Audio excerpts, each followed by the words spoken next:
Incredibly energy-intensive process. Now, Adnams have made great steps to cut down their energy use, but this perhaps is the most interesting. These huge vats behind me are biodigesters, and what they do is they contain bacteria that convert brewery waste and food waste into methane. Now, that methane is being fed into the national grid, or will be shortly, and that's a first for the UK.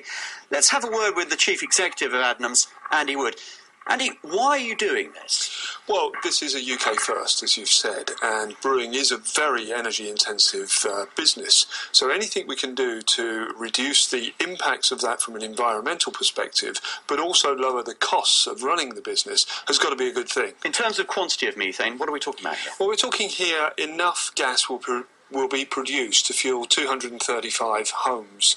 But what we're going to do with that gas is we're going to fuel our commercial vehicle fleet, run our brewery, run other facilities that we have here at Adnams, and there will still be some left over to inject back to the national grid. Now, this has cost £2.75 million. Has that come from government grants, or are you footing the bill yourselves? There's been some government grants because it is a UK first, and there's some new technology developed here as well. But also, Adnams Bioenergy, our partner in this, has raised some money from and had support from the banks to fund this development. Now, briefly, if you could, you're not doing this out of the goodness of your own heart. It makes business sense, doesn't it? It's not as green sense. No, absolutely, it makes business sense. Our view at Adnams is there's two things going on here.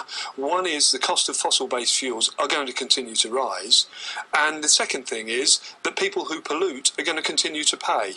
So as a business, if we can reduce both those things, that's got to be a good thing. Andy Wood, thank you very much indeed. I should say the plant should be pushing methane into the national grid in anger in a month or two's time.